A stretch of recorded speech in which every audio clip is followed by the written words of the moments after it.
주체적 신앙인이 되어야 합니다라는 말씀으로 하나님 말씀을 나눌 때 많은 은혜 받으시기를 주의 이름으로 축원드립니다. 중국 명나라 시대의 사상가 이지라고 하는 사람이 있습니다. 이분이 책을 썼는데 책 제목이 굉장히 도전적이에요. 분서라고 이야기합니다. 분서라는 뜻은 태워버릴 책, 태워지게 될 책이란 의미를 가지고 있어요.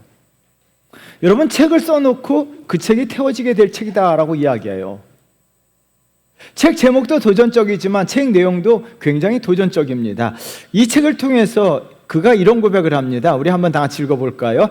나는 어려서부터 성인의 가르침을 읽었으나 성인의 가르침을 제대로 알지 못했다. 그야말로 난쟁이가 광대 노름을 구경하다가 사람들이 잘한다고 소리치면 따라서 잘한다고 소리를 지르는 격이었다. 여러분, 무엇을 느끼세요? 어려서부터 성인들의 가르침을 읽었으나 성인의 가르침을 제대로 알지 못했다라고 이야기해요. 난쟁이처럼요, 사람들이 막 박수 치니까요, 보지도 않고 사람들 따라 박수 쳤다는 거예요. 그 다음에는 이런 문장이 나와요. 우리 한번 같이 읽어볼까요? 나이 50 이전에 나는 정말로 한 마리의 개에 불과했다. 앞에 개가 그림자를 벗고 짖으면 나도 따라서 짖어댔던 것이다. 만약 남들이 짖는 까닭을 물으면 그저 벙어리처럼 쑥스럽게 웃기나 할 따름이었다. 50세 이전의 삶은요, 한 마리 개처럼 살았다는 거예요. 한 마리 개가 오! 짖으면요, 개소리가 안 나요? 그러면요, 자기도 막 개처럼 짖었다는 거예요. 왜 짖는지, 무엇 때문에 짖는지도 알지 못하고 따라서 짖었다는 거예요. 여러분, 50세가 되어서 개처럼 살았다는 자기 반성이 50세가 돼서 나타난 거예요. 자기 반성 이후에서요, 이제는 삶이 달라지게 되는 거예요. 이제는 어떻게 합니까? 개처럼 짖던 삶에서 더 이상 다른 개를 따라서 짖는 삶이 아니라 주체적으로 자기가 필요할 때 짖는 삶을 살아가는 거죠. 여러분, 이지의 자기 반성이 저와 여러분들의 신앙의 삶에도 반드시 나타나야 합니다. 우리가 따라하는 신앙에서 주체적 신앙으로 나아가셔야 합니다. 누가복음과 사도행전의 저자는요, 누가입니다. 누가복음에 나타난 제자들의 모습과 사도행전에 나타난 제자들은 동일한 사람들이었지만 그들의 삶의 형태 완전히 달라지게 돼요. 누가복음에서는요, 제자들이 맹목적으로 무작정 주님만 졸졸 따라다녔어요.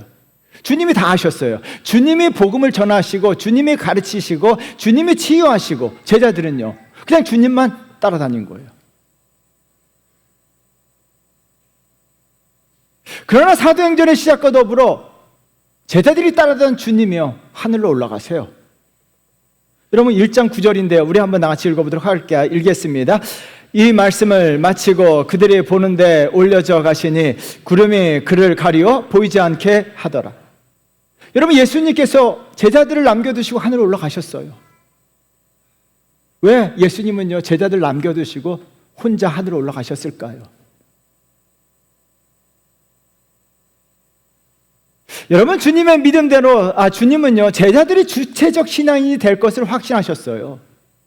그리고 제자들이요, 더 이상 주님을 졸졸 따라다니는, 무작정 따라다니는 자들이 아니라 정말 주체적으로 신앙생활 하기를 바라셨어요. 그리고 제자들이 그렇게 될 것을 믿으시고 하늘로 올라가셨어요. 주님은요, 주님의 믿음 그대로 제자들은요, 사도행전에 나타난 제자들은 주님과 같이 가르치고요, 주님과 같이 치유하고요, 주님과 같이 복음을 전하고요, 주님과 같이 하나님 나라를 선포했어요. 사도행전에 나타난 제자들은요, 누가복음에 나타난 주님과 비슷했다는 거예요. 거의 같았다는 거예요. 여러분, 저와 여러분들도 주님만 졸졸 따라다니는 신앙이 아니라 주체적 신앙으로 자리매김해야 될 줄 믿습니다. 지금 축교회를 목회하셨던 이동원 목사님이요, 한국교회 5가지 유형의 교인이 있다라고 이야기해요. 그 중에 많은 사람들이요, 순교형이나 습관형 교인이다라고 이야기해요. 순교형 교인은 간단합니다. 부모를 위해서, 남편이나 아내를 위해서 자신이 크게 순교하는 셈으로 교회를 다닌다는 거예요. 가정의 평화를 위해서. 그래서 어떻게 합니까? 그냥 남편 따라, 아내 따라, 부모 따라 순교하는 마음으로 내가 내가 순교하는 마음으로 아내를 위해서, 남편을 위해서 교회 다니겠다는 거예요. 습관형 교인들은요, 아무 생각 없이 교회, 일요일 아침에 되면 눈 뜨고 교회 오는 거예요. 왜? 주일도 아니에요. 일요일이니까. 교회 가야 되니까. 그건 머릿속에 알고 있는 거예요. 주일 아침은 교회 간다는 것을 알고 있기 때문에 주일 아침만 되면 그냥 일어나서 교회 오는 거예요. 왜 교회 왔는지, 교회 와서 무엇을 해야 되는지 모르고 몸만 와서 앉아 있는 거예요. 여러분, 물론요, 신의 시작은요, 따라다니는 신앙에서 습관형 신앙인도 괜찮아요. 신앙은 이렇게 시작하는 거예요. 괜찮아요. 어떻든 간에 교회 오셔야 돼요. 시작은 여기서 시작하는 거예요. 그런데 여기서 머무는 것이 아니라 저와 여러분들이 예수님의 제자같이, 사도행전에 나타난 제자같이 주체적 신앙으로 나아가셔야 될 줄 믿습니다. 그렇다면요, 주체적 신앙으로 나아가기 위해서는 어떻게 될까요? 첫 번째는요, 하나님 나라를 사셔야 됩니다. 박웅현의 8달러라는 책을 통해서 이런 말이 나와요. 이런 문장이 나와요. 우리 한번 같이 읽어보도록 할까요? 우리는 각자의 상자에서 살고 있습니다. 20대가 살아야 할 상자, 30대가 살아야 할 상자, 40대가 살아야 할 상자. 그 상자의 바깥에서 벗어나면 매년 명절마다 고문을 당하고 주변 사람들로부터 측은하다는 이야기를 듣고 실패한 인생이라고 손가락질을 받는다. 여러분, 20대가 살아야 될 상자가 있고요, 그 상자 속에 살아야 안 된다는 거예요. 30대가 살아야 될 상자가 있다는 거예요. 그 상자를 벗어나면요, 사람들에게 측은하다, 손가락질 당한다는 거예요. 예를 들면요, 30대예요. 30대가 살아야 될 상자가 있어요. 직장. 여러분, 30대가 직장 생활 안 하고 집에서 매일 놀고 있고 TV만 보고 있으면, 게임만 하고 있으면 어떻게 될까요? 명절 때마다 친인척들이 모여서 너 뭐하니? 고문을 하기 시작하는 거예요. 왜 직장 생활 안 가니?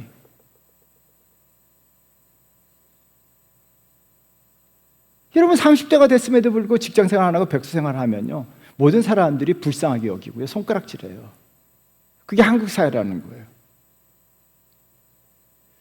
여러분, 이 글을 읽으면서요, 우리 그리스도인들이 살아야 될 상자가 과연 무엇인가라는 생각을 해봤어요. 우리 모든 그리스도인들이 반드시 그 상자 안에 삶을 사셔야 되는데, 그 상자는 하나님 나라예요. 하나님 나라인 줄 믿습니다.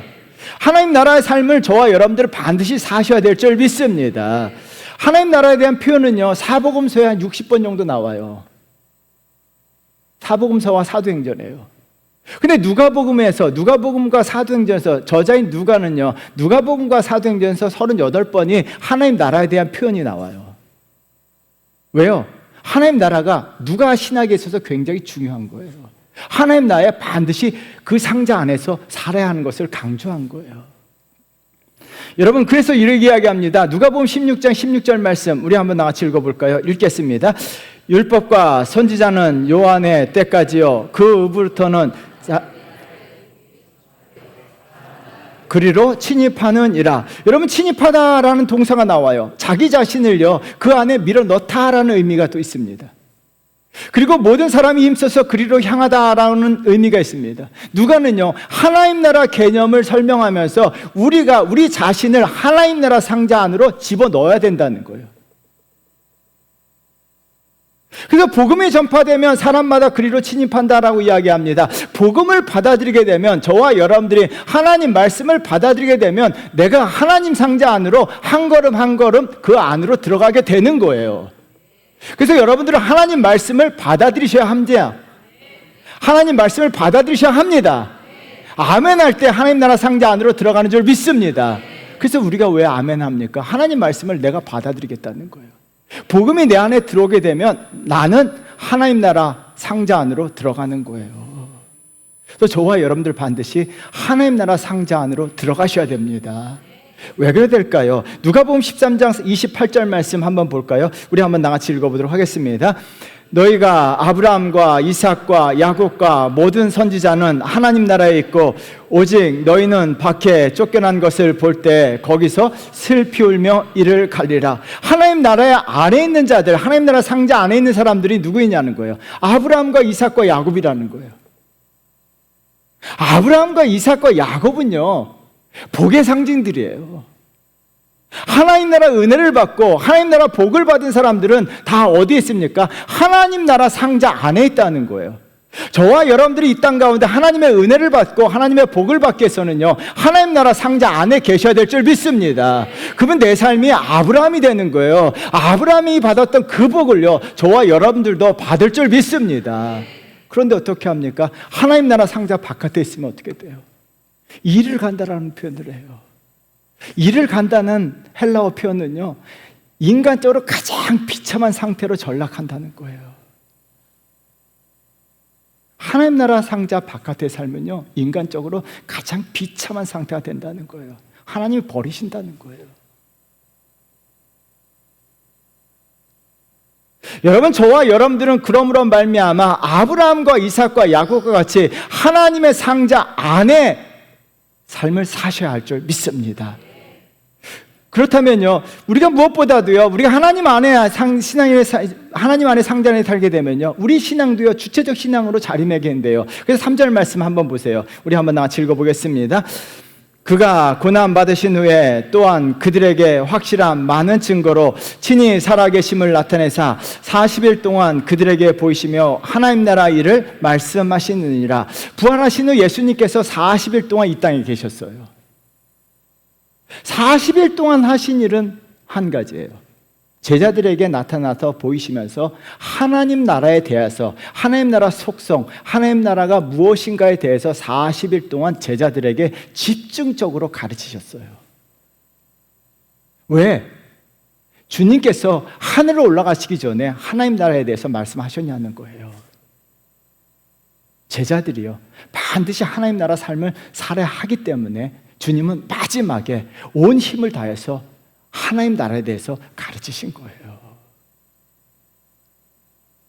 저와 여러분들 하나님 나라 상자 안에 삶을 살게 되면, 그러므로 말미암아 사도행전 1장이 넘어가면서 제자들의 삶은 하나님 상자 안으로 들어갑니다. 그러므로 그들의 삶은 주체적 신앙으로 거듭나게 돼요. 왜 그럴까요? 하나님 나라 속성 때문에요. 하나님 나라 속성이 우리에게 임함으로 말미암아 하나님 나라 삶을 사는 사람들은요, 주체적 신앙으로 나아갑니다. 그래서 로마서 14장 17절 말씀에 보면 하나님 나라 속성 3가지에 대해서 이야기합니다. 우리 굉장히 중요합니다. 우리 한번 같이 읽어보도록 하겠습니다. 하나님의 나라는 먹는 것과 마시는 것이 아니요 오직 성령 안에 있는 의와 평강과 희락이라. 여러분, 하나님 나라 속성 3가지는요, 항상 머릿속에 기억하셔야 돼요. 의와 평강과 희락이에요. 그러면 내가 하나님 나라 상자 안으로 속으로 들어가게 돼 나타나는 현상, 제일 먼저 나타나는 현상은 의예요. 의는 의로움이에요. 파나가 이철수 씨가요, 파나를 그리고 그 옆에다 글을 써요. 봄이 왔을 때 꽃들을 바라보면서 이런 글을 남겼는데요. 우리 한번 같이 읽어볼까요? 갈 것이 가고 올 것이 오는 봄날처럼 거짓이 사라지고 더러운 것이 떠나고 아름다운 것들이 꽃처럼 오는 날을 기다리리라. 저는 이 문장을 좀 여러 번 읽었어요. 여러분, 갈 것이 가고 올 것이 오는 봄날처럼요, 거짓이 사라지고 더러운 것이 떠나고 아름다운 것들이 찾아온다는 거예요. 하나님 나라가 우리에게 임하게 되고 우리가 하나님 나라 살게 되면요, 우리 삶에서 거짓이 떠나가요. 더러운 것들이 떠나가요. 할렐루야. 그리고 우리의 삶에 찾아오는 것이 아름다움이에요. 사도행전에 나타난 제자들, 하나님 나라 삶을 살게 되자 그들은 어떻게 합니까? 과거의 더러운 것들이 다 떠나갔어요. 의롭고 진실하고 참되게 살아가요. 왜요? 하나님 나라 의가 그에게 임했기 때문이에요. 저와 여러분들이 하나님 나라 삶을 살게 되면 제일 먼저 나타나는 특성은요, 의예요. 의로움으로 말미암아 저와 여러분 안에 있는 더러운 것들이 다 사라지게 되고 떠나가게 되고 하나님 나라 의가 우리 삶을 자리매김하는 줄 믿습니다. 두 번째 속성은 뭐예요? 평강이에요. 평강은요, 히브리어로 샬롬이에요. 이 샬롬의 상태가요, 반드시 임해야 돼요. 이 샬롬의 상태가요, 히브리어 사전에 이렇게 나왔습니다. 우리 한번 같이 읽어보도록 할까요? 삶을 위태롭게 만드는 불안한 요인이 없는 상태, 상호 갈등이 없고 아름다운 조화를 이루는 상태, 하나님과 이웃들과 아름다운 조화, 하모니를 이루는 상태. 이 샬롬이 반드시 우리 삶에 나타나야 돼요. 왜요? 샬롬은요, 우리 삶을 위태롭게 만드는 불안한 요인들이 없는 상태가 샬롬이에요. 그래서 그리스도인들, 히브리인들이 가장 좋아하는 단어가 샬롬이에요. 그래서 그들은 샬롬하고 인사하잖아요. 왜요? 내 삶을 위협하는 불결하고 여러분 내 삶의 불안한 요인들이요 다 제거된 상태예요. 저와 여러분의 삶이 샬롬이 넘쳐야 될 줄 믿습니다. 그렇다면 이 샬롬은 어디서 오냐는 거예요. 1994년 노벨 평화상을요 세 사람이 공동 수상했어요. 이스라엘 총리 라빈, 이스라엘 외무장관, 그 다음에 팔레스타인 해방기구 의장 아라파트가 세 사람이 94년에 노벨 평화상을 받았어요. 왜요? 팔레스타인의 평화를 유지했다고요.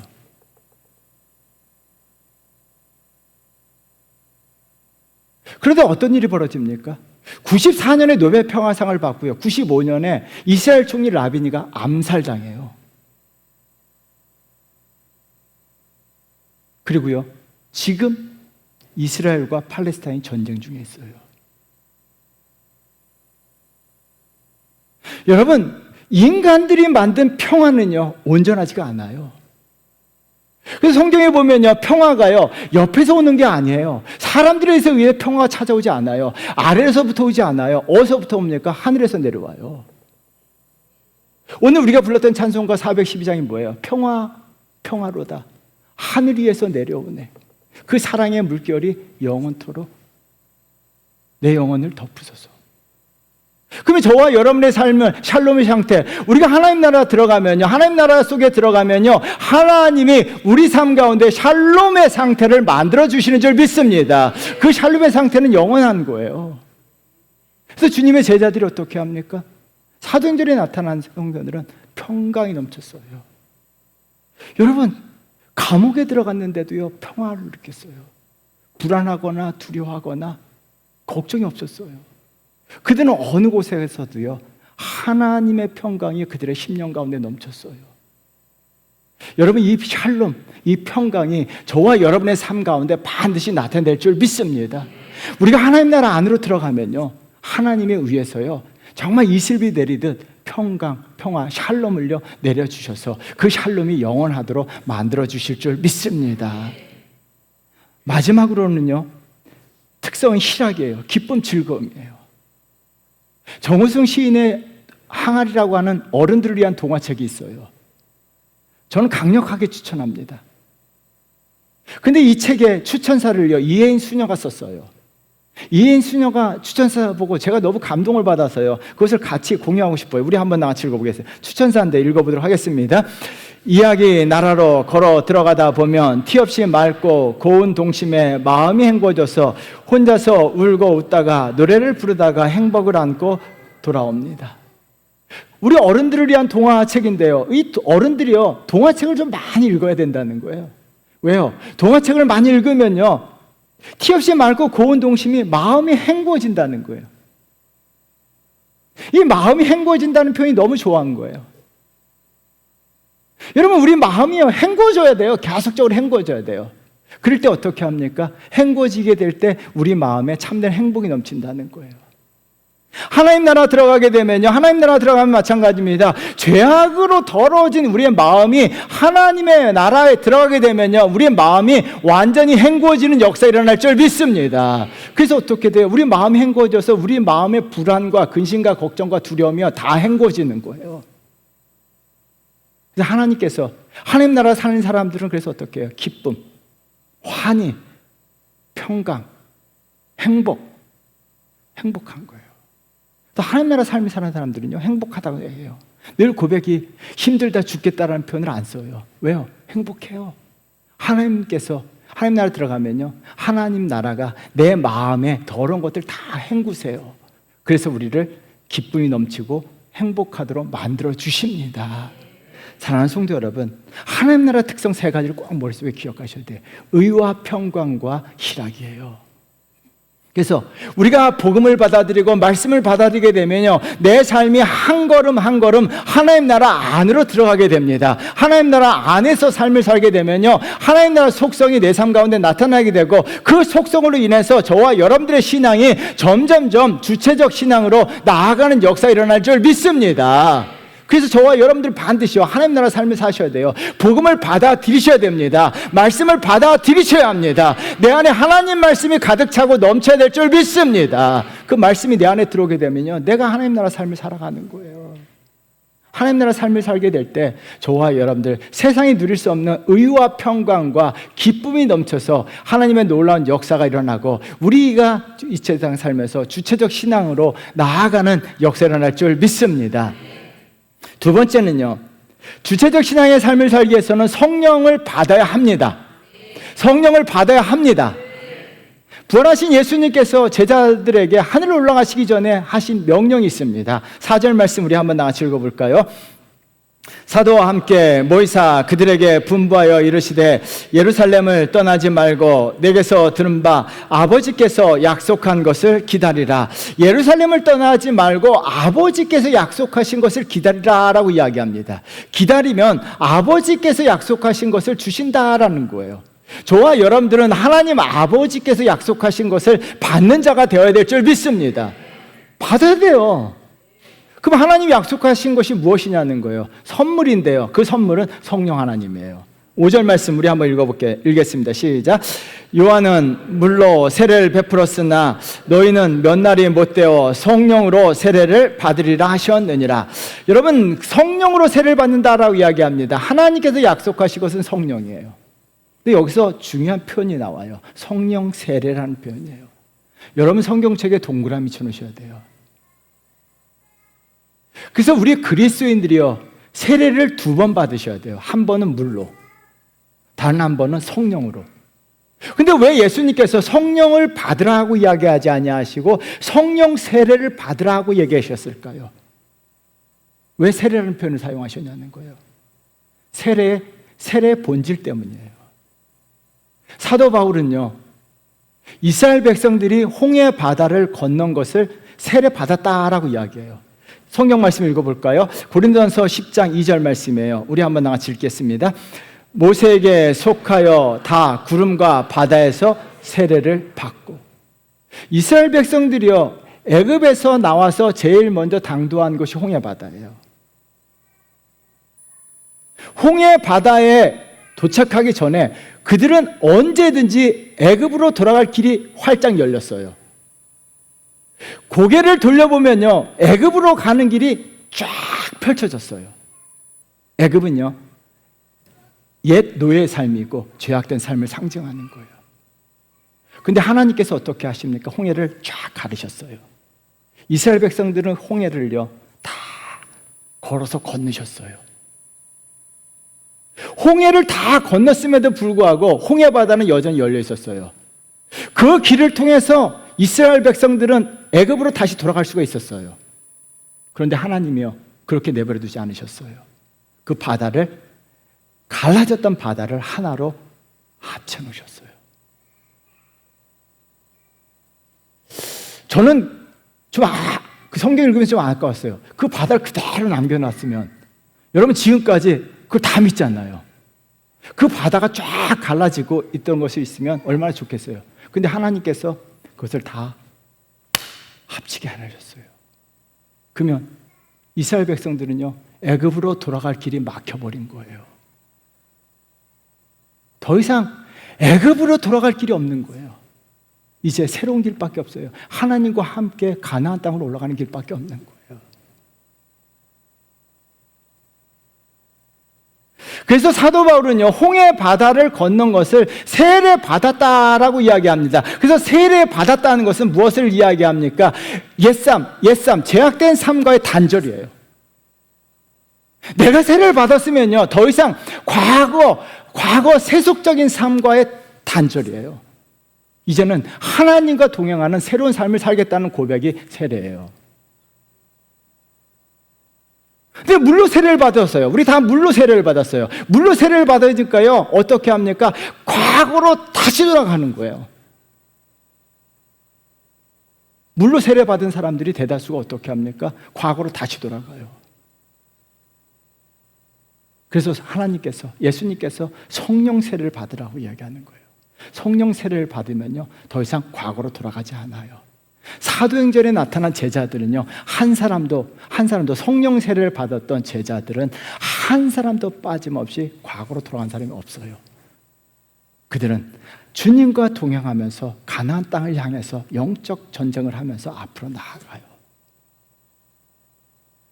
여러분, 저와 여러분들도 마찬가지입니다. 그러므로 반드시 저와 여러분들 성령 세례를 받으셔야 될 줄 믿습니다. 성령 세례를 받게 되면요, 성령이 내 안에서 역사하시는 줄 믿습니다. 성령 세례를 받으면요, 물로 세례를 받으면요, 물에 끝나지만 성령 세례를 받으면 성령이 내 안에서 역사하세요. 굉장히 중요합니다. 시몬 베이어 중력과 은총이라고 아주 굉장한 책이 있어요. 이 책에 보니까요, 이분이 이런 이야기합니다. 여러분, 이 문장은요, 머릿속에 꼭 기억하셔야 돼요. 우리 한번 다 같이 읽어볼까요? 읽겠습니다. 그리스도를 위해서가 아니라 그리스도에 의하여 이웃을 도와야 한다. 나의 자아가 사라지고 우리의 몸과 영혼을 매개로 하여 그리스도가 이웃을 여러분, 이 문장을 이해하셔야 돼요.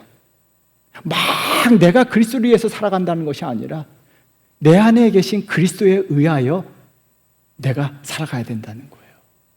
그래서 나의 몸과 자아가요, 내 몸과 영혼을 매개로 하여 그리스도가 내 안에서 역사하셔서 그리스도에 의하여 우리가 이웃을 도와야 한다는 거예요. 그게 그리스도인이에요. 그리스도인들은요, 그리스도가 역사하는 사람이에요. 저와 여러분 안에 예수 그리스도가 역사하셔야 될 줄 믿습니다.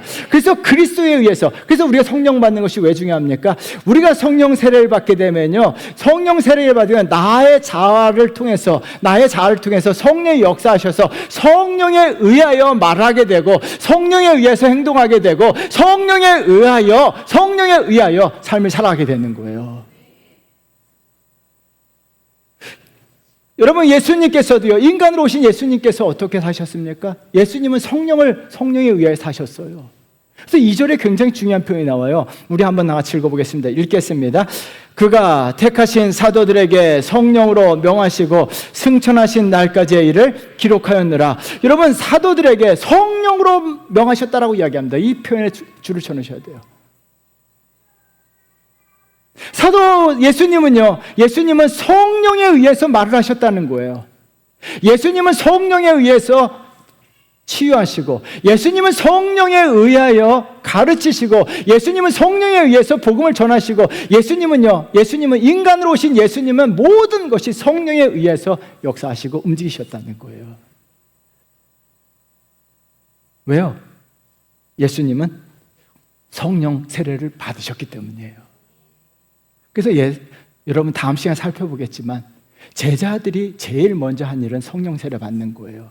성령 세례 받게 되자 제자들이요, 예수님과 같이 성령으로 말하고, 성령으로 행동하고, 성령으로 복음 전하고, 성령으로 치유하게 되고, 성령에 의하여 삶을 살아가게 돼요.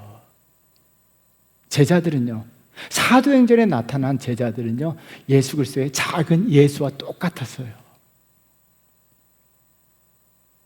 파시즘과 대중심리라고 하는 책이 있어요. 굉장히 무시무시한 책인데요, 이 책에 보면 라이라고 하는 저자가 이런 말을 합니다. 우리 한번 같이 읽어보도록 할까요? 당시 히틀러 통치하에 독일 국민들이 자신들이 곧 작은 히틀러라고 생각했다. 여러분, 2차 세계대전 때 독일인들은요, 툭 찔러보면 자기들은 히틀러라는 거예요. 히틀러, 총통의 사람, 자기는 총통의 사람이라는 거예요. 그래서 히틀러처럼 말을 하고, 히틀러처럼 코스염을 기르고, 히틀러처럼 사람 죽이고, 히틀러처럼 생각하고, 히틀러처럼 아무 꺼리낌 없이 유대인 600만 명을 학살해요. 작은 히틀러 살아갔기 때문이에요.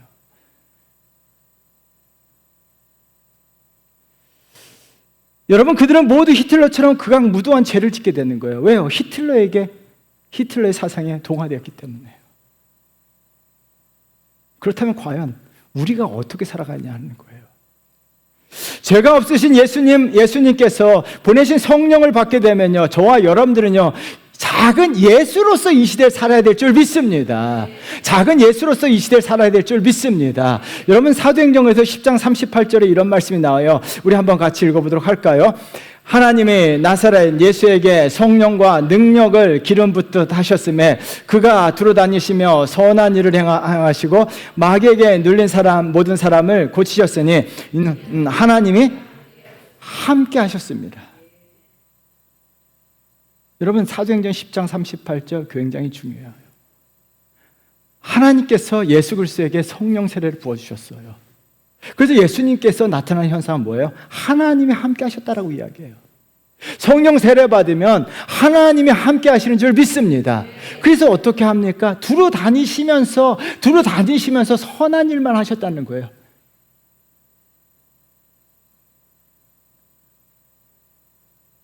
여러분, 한국교회가 정말 회복될 것이 무엇이냐는 거예요. 교회 다닌다고 이야기하면서 우리가 무슨 일을 하고 있냐는 거예요.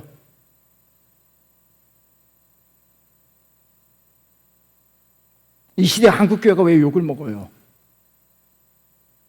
왜 그리스도인들이 지탄받고 손가락질 받아요? 여러분, 저와 여러분들이 성령 세례를 받으시게 되면요, 성령 세례를 받으면요, 성령에 의해서 예수 그리스도와 같이 작은 예수로서 이 시대를 살아가요. 그러면 어떤 일이 벌어집니까? 성령 세례 받으면 두루 다니면서 선한 일을 하게 된다는 거예요. 저와 여러분들 성령 세례를 받으셔야 될 줄 믿습니다. 성령 세례를 받으셔서 정말 우리 주원교회 성도들이요, 이 시대에 작은 예수로서 사회 곳곳에서 사셔야 됩니다. 여러분들이 다니면서 선한 일을 하셔야 돼요. 그게 그리스도인이에요. 그게 그리스도인이에요. 사도행전에 나와 있는 제자들은요, 성령 세례를 받아요. 그래서 예수님처럼요, 두루 다니면서 가는 곳마다 선한 일을 하게 돼요. 하나님이 함께 하셨고요, 성령에 의해서 그들은 예수로서 이 시대를 살아갔다는 거예요. 저와 여러분들 반드시 성령 세례를 받으셔서 작은 예수로서 이 시대를 살아가야 될 줄 믿습니다. 그렇다면 성령 세례를 어떻게 받을 수 있을까요? R.A. 토레이 목사님이 성령 세례 받는 법이라는 책이 있어요. 근데 성령 세례 받는 법이라는 책을 써놓고요, 그 챕터를 7개로 나눠요. 그 챕터 제목들이 이렇습니다. 꼭 그 책을 읽어보지 않으시면요, 이 제목이라도 크게 읽으셔야 돼요. 성령 세례 받는 법 굉장히 중요합니다. 우리 한번 첫째 하면 여러분 크게 읽겠습니다. 첫째, 더 크게 읽으셔야지 이게 확 와요. 첫째, 둘째, 셋째,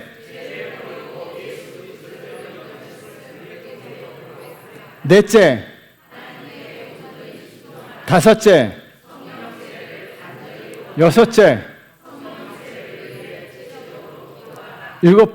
마지막 믿어라. 근데 여러분, 1번부터 4번까지는요, 1번부터 우리가 예수 그리스도를 구주로 영접하고 저와 여러분들이 예수를 구주로 영접한 줄 믿습니다. 그런데 예수 그리스도를 영접하는 데 끝나는 게 아니에요. 성령 세례 받기 위해서는 5번과 6번이어야 돼요. 5번이 뭐예요? 성령 세례를 간절히 원하라.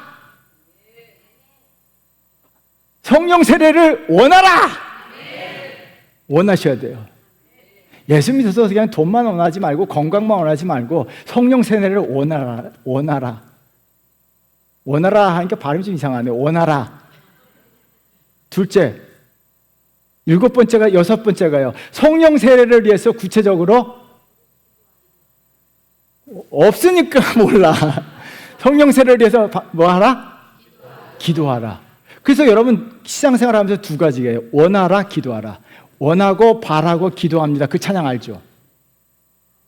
그게 그 찬양이에요. 원하고 바라고 기도합니다. 원하고 바라고 기도합니다. 원하고 바라는 것이 하나고 기도합니다. 하나예요.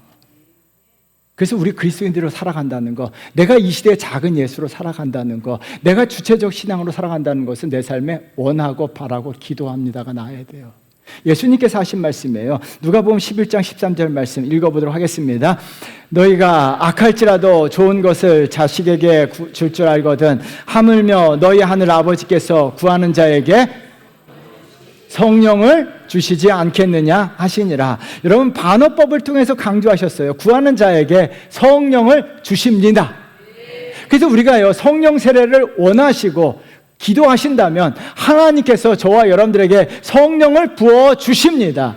성령 세례를 받게 되면요, 하나님이 나와 함께 하십니다. 그래서 성령 세례를 받으셔야 돼요. 성령 세례를 받는 순간 하나님이 함께 하시고요, 두루다니면서 선한 일을 하는 거예요. 이 시대에 작은 예수가 필요합니다. 저는 정말 한국교회를 바라보면서, 이 한민족을 바라보면서 정말 한국교회 성도들이요, 이 시대의 작은 예수로서 살아가기를 정말 필요합니다. 정말 한국교회 수십만 명, 수백만 명의 기독교인들이 있지만 과연 작은 예수가 몇 명이냐 하는 거예요. 여러분, 작은 예수로서 살아가는 사람이 과연 몇 명이냐 하는 거예요. 10사람이 없어서 소돔과 고모라 성이 멸망했잖아요. 작은 예수 10명만 있으면요, 하나님이 이 민족을 다시 축복하십니다. 여러분들이 작은 예수로서 여러분 가정에서 한 사람이라도 작은 예수가 있으면요, 여러분 가정 하나님이 역사하십니다. 우리 교회 성도들 10명 넘어요. 너무 감사하더라고요. 10명이 넘어서 10명만 있으면 소돔과 고모라를 멸망하지 않으셨던 하나님께서 10명만 있으면요, 작은 예수 10명만 있으면요, 하나님이 이 민족을 다시 축복하십니다. 그 10명 중에 하나가 저와 여러분들이 되셔야 됩니다. 저와 여러분들이 되셔야 합니다. 할렐루야! 저와 여러분이 되셔야 될 줄 믿습니다. 그래서요, 성령 세례를요 원하세요. 원하시면요, 하나님이 함께 하시고요, 또한 하나님께서 두루다니면서 선한 일을 할 수 있는 작은 예수가 되도록 역사하세요. 그러면요, 우리 삶에 우리가 또한 주체적 신앙인으로 나아가게 돼요. 사랑하는 성도 여러분, 우리가 정말 따라다니는 신앙이 아니라 이제는 주체적 신앙인으로 자리매김하셔야 돼요. 사도행전의 제자, 누가복음의 제자였던 삶을 살았더라면 이제 우리가 누가복음 강의를 했잖아요. 그들이 제자의 모습이 얼마나 어떻던가를 우리 다 알고 있잖아요. 그렇다면 이제 사도행전을 강의합니다. 그럼 사도행전에 나타난 제자들의 모습이 저와 여러분의 모습 속에 나타나야 돼요. 사도행전에 나타난 제자들은요, 주체적 신앙인으로서 정말 예수님같이 복음을 전하고, 예수님과 같이 말을 하고, 예수님같이 행동하고, 예수님같이 치유하고, 예수님같이 복음을 전했어요. 왜요? 그들은요, 하나님 나라 안으로 들어갔기 때문이에요.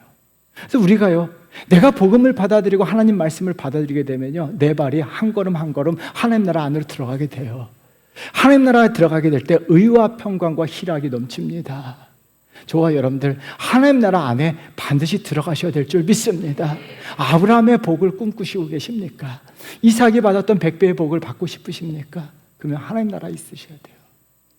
아브라함과 이삭과 야곱은 하나님 나라에 있다라고 이야기하셨어요. 정말 여러분들이 축복받고 싶으면요, 하나님 나라에 있으셔야 돼요. 말씀을 내 안에 받아들이셔야 돼요. 그래서 이 시대에 내가 아브라함이 되고 이삭과 야곱이 되셔야 돼요. 또 하나는요, 성령 세례를 원하고 바라셔야 돼요. 그러면요, 성령이 내 안에 있게 되면요, 우리가 하나님이 나와 함께 하시고 하나님이 함께 하심으로 말미암아 우리 삶에 우리 신앙이 주체적으로 발달하는 것이 아니라 우리가 이 시대의 작은 예수로서 살아가는 줄 믿습니다. 따라하겠습니다. 나는 작은 예수입니다. 할렐루야. 굉장히 쑥스러워 하시는 것 같아요. 따라하겠습니다. 나는 작은 예수로 살겠습니다. 아멘. 한 주간 동안 작은 예수로 살아보십시오. 그러면 하나님 반드시 역사하십니다. 이 역사 일어나기를 주의 이름으로 축원드립니다. 우리 찬양하겠습니다. 성령